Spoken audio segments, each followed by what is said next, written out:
what is our first question today? First question is the IELTS exam an accurate measure of English proficiency, or is it just a money-making enterprise? This question dives into the effectiveness and purpose of the IELTS examination in evaluating English language skills. What do you think, Jalal? Is IELTS a true reflection of one's abilities, or does it serve other purposes? Well, I mean, I get this question a lot from candidates who prepare the IELTS exam with me, and they ask me, does it really measure my English proficiency, or is it just for making money? And so my answer to that to them is it's a mixed bag, in the sense that the IELTS exam can be a very good measure of English proficiency indeed. That is, I've seen people, and especially students who prepare for the IELTS exam in order to study abroad, I've seen many of them having upper intermediate or even advanced level in English, like between B1 and C1. I've seen them scoring very well in the IELTS exam, like a 7 or a 7.5 or even an 8.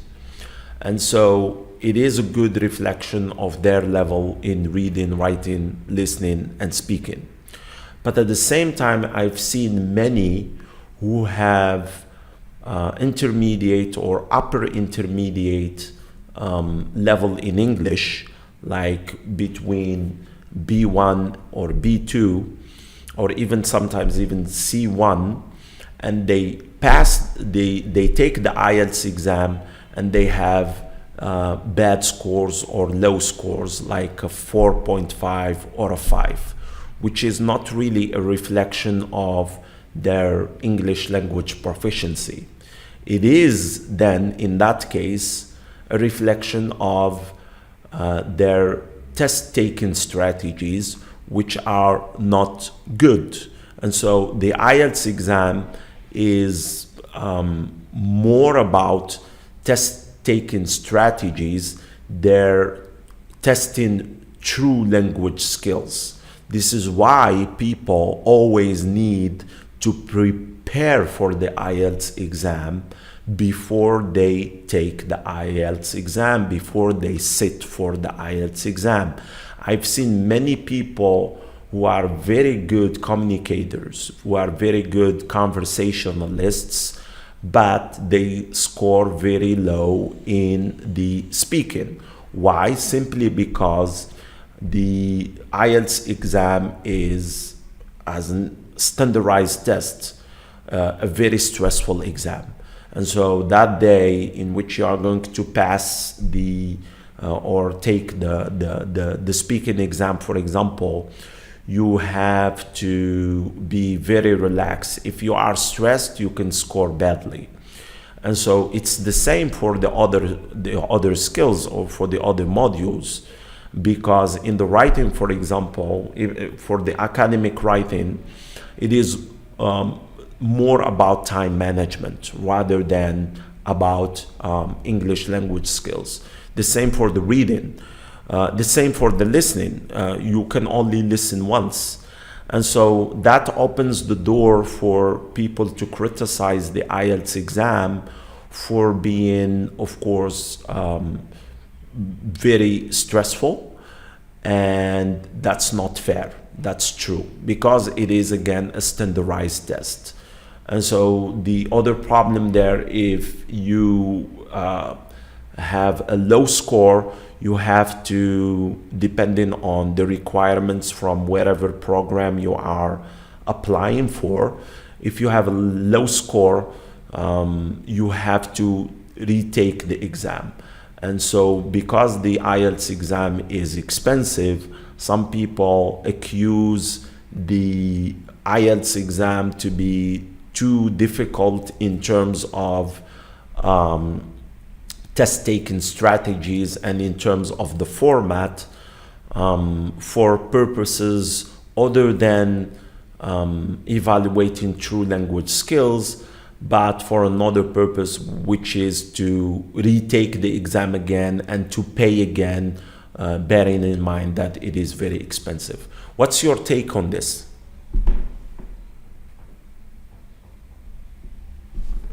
Jalal, your insights are quite comprehensive. The IELTS exam does aim to measure a range of English language skills, but it also heavily relies on specific test-taking strategies. This can make it challenging for those who have strong English skills but are not familiar with the test format. The cost and stress associated with retaking the exam can add to the perception that it's more about generating revenue than assessing proficiency. However, for many, it remains a respected benchmark for academic and professional purposes. It seems like a balance between genuine language assessment and navigating the intricacies of a standardized test. What do you think? Well, I think that you are completely true. We have to strike a balance there. And so what I think is that the IELTS exam needs reform. This is what I think. Hey, let's go to the next question. What's the next question? The next question is, what are some effective ways to remember new words? This is a common challenge for language learners. What strategies do you suggest for effectively expanding vocabulary and ensuring those new words stick in your memory? Well, let's start with you. What do you propose?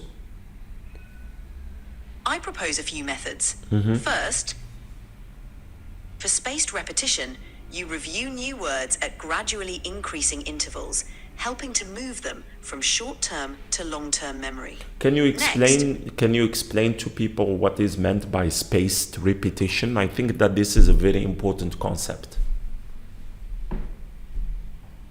Absolutely.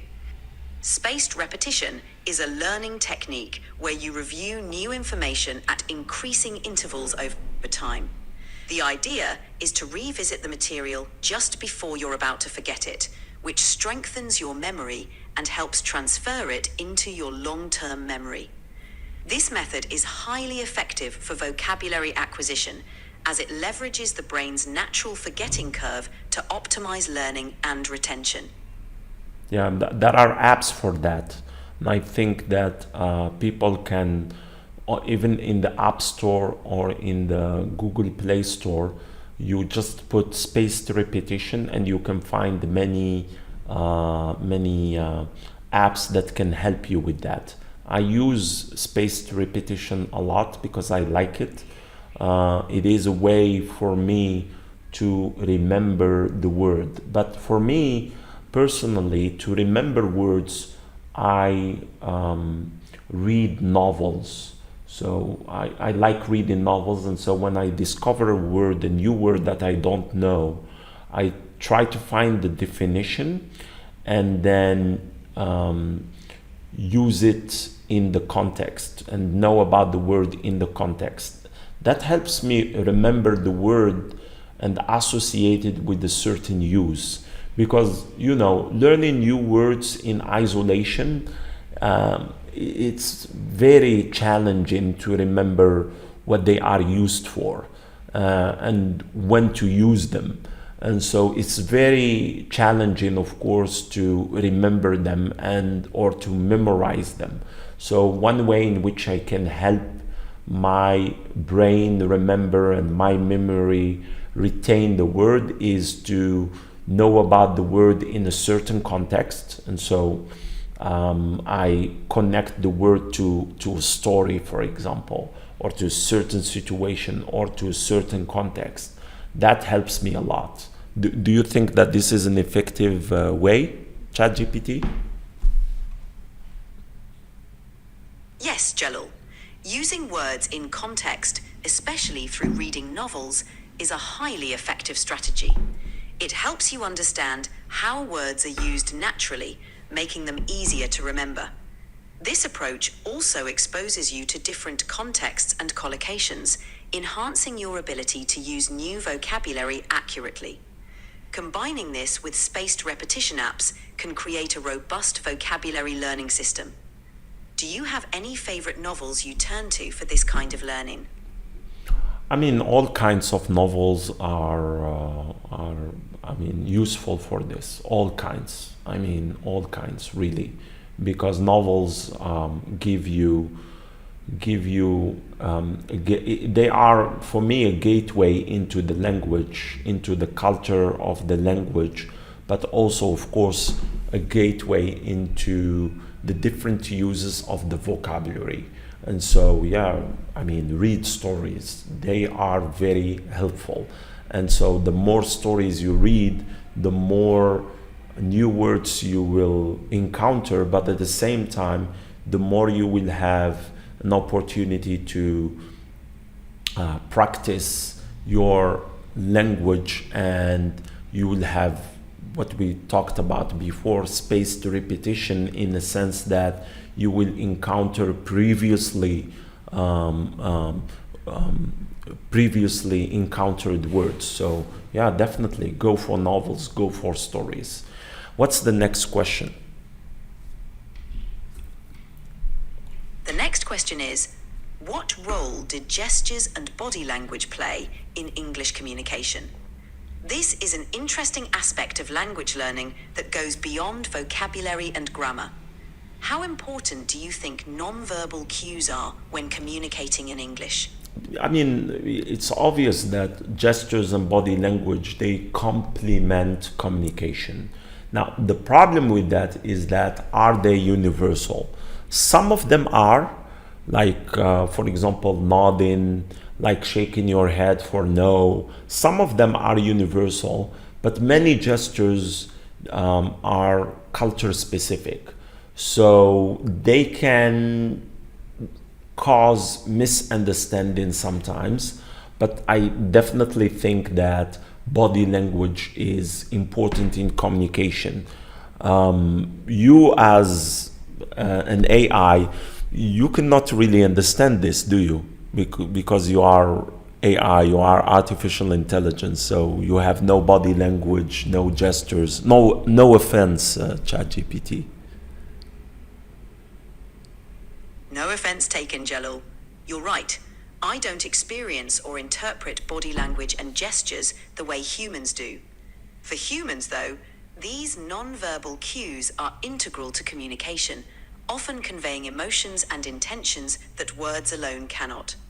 Being aware of cultural differences in body language is also crucial, as it helps prevent misunderstandings in cross-cultural interactions. So do you think that in this case, learners should invest time in studying or in practicing nonverbal communication? Absolutely, Jalal. Learners should definitely invest time in understanding and practicing nonverbal communication. It can greatly enhance their ability to communicate effectively and understand others across different cultures. What's an example here? For example, maintaining eye contact can signal confidence and attentiveness in many Western cultures. Yeah, that's true. I mean, this is universal again. Many people, many different cultures do stress the importance of eye contact, but not all cultures, of course. I know that in some cultures it is disrespectful to look somebody directly in the eyes. So yeah, definitely, I mean, you have to know about these things because they go hand in hand with verbal communication. Next question.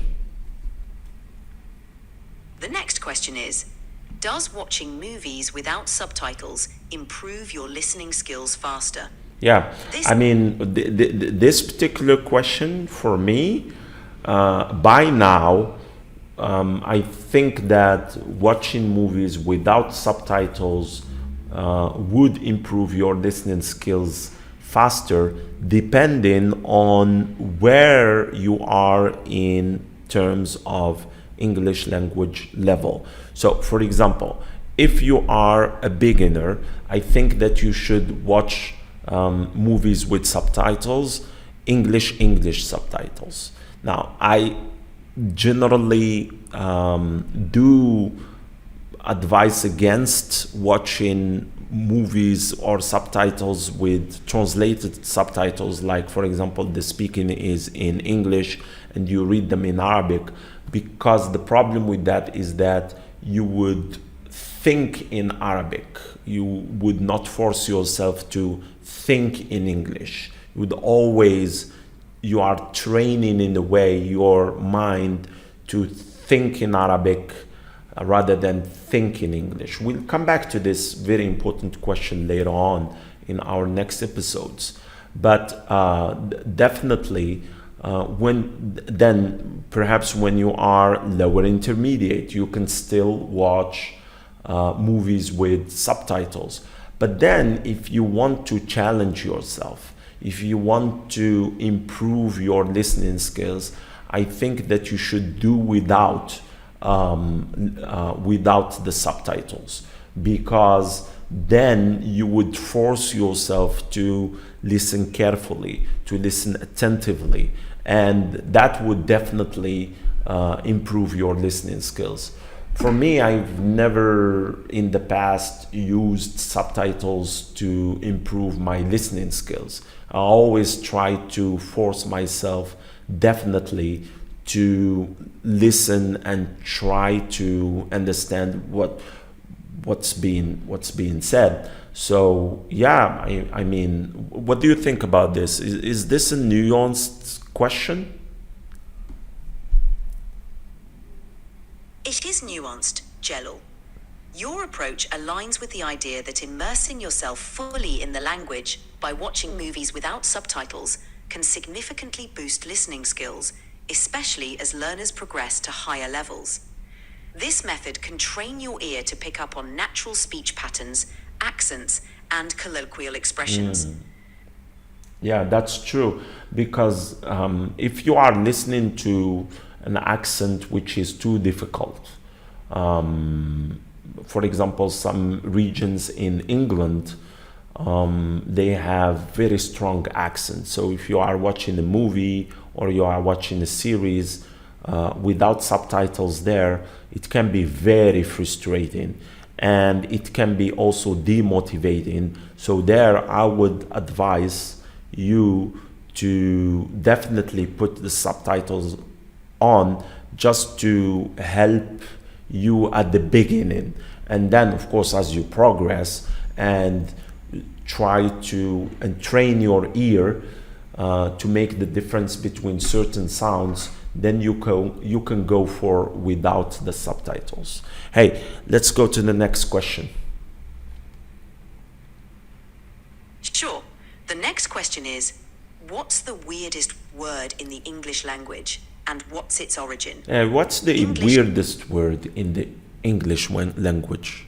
That is something that you should know, because your database has everything in the English language. What's the weirdest word that you have in your database as an AI model? One of the weirdest words in English might be gobbledygook. What's It that? refers to Can you wait a minute? Can you say that again slowly? Sure. The word is gobbledygook. Double D gook. Gobbledygook. Gobble D gook. Exactly. Gobbledygook. Double It's D quite a gook. mouthful, isn't it? It's quite a mouthful, yeah. Can you say it? How many syllables does it have? Gobbledygook has 4 syllables. Gobbledygook. Gobble D gook. Can you teach me how to say it? Sure. Let's break it down. Start with gob, like gobble. Then blee, which sounds like bull. Next is d, pronounced d. Gook, which rhymes with book. Put it all together. Gobbledygook. Want to give it a try? Yeah, go with me syllable by syllable. All right, let's do it together. Gob, like gobble. Blee, pronounced d. Gook, rhymes with book. Now all together. Gobbledygook. Gobble, Give it a shot. Gobble D gook. Gobble D gook. Gobble Great job. You've got it, Jalal. That's how you say gobbledygook. Okay, what's the meaning of this word gobbledygook? Gobbledygook refers to language that is complicated, unclear, or filled with jargon, making it difficult to understand. I've never seen a word that really reflects its meaning from the way it is pronounced or from the spelling. It's quite fitting, isn't it? It is fitting. It is very fitting. I mean, gobbledygook, which means that language that is meaningless or hard to understand. Well, what about gobbledygook itself? Exactly. The word itself sounds playful and nonsensical, much like the convoluted language it describes. Yeah, It's definitely. So, what's the origin of this word? Gobbledygook was coined by Maury Maverick, a Texas politician, in 1944. He used it to mock the obscure and convoluted language of bureaucrats. The term is thought to be inspired by the sound of a turkey's gobble, reflecting the meaningless noise of complicated jargon. Okay, I see now what it is. Can you make the sound of the turkey? Can you do that? I'm afraid I can't mimic sounds. Okay, you but can't imagine, mimic sounds. Imagine what were you going to say? I cut you off. No problem. I was just saying, imagine a turkey's distinctive gobble gobble sound, which is where the term gobbledygook likely gets its inspiration from. Yeah. It's a fun connection. It is a fun connection. Well, this is the weirdest word I've come across.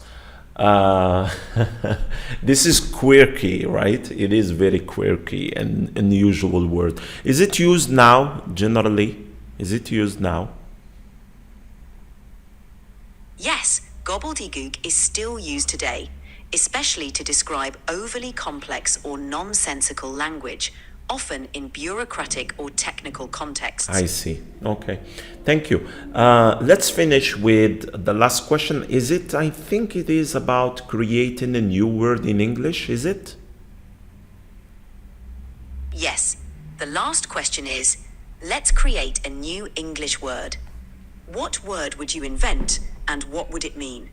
This is a fun exercise in linguistic creativity. Do you have any ideas for a new word and its definition? I don't know. There All are right, two. let me suggest one. Would you like to suggest one? Go ahead, suggest one. Let's go with tech noodle. It could be a noun describing the feeling of being overwhelmed by technology, like when you're tangled up in a bunch of digital tasks. For example, I'm feeling a bit tech-noodled after trying to set up my new smartphone. What do you think? And how did you create this word? Is it a combination? Is it formed from blending two words, or is it compounding? Tech-noodle is the blend of two words. Tech, short for technology, and noodle, which in slang can refer to the brain. The idea was to evoke the imagery of your brain feeling tangled up, like a noodle, due to technology. It's a playful way to create a new term that captures a common modern experience. Do you think it works? Yeah, I think it works, definitely. That was smart, actually.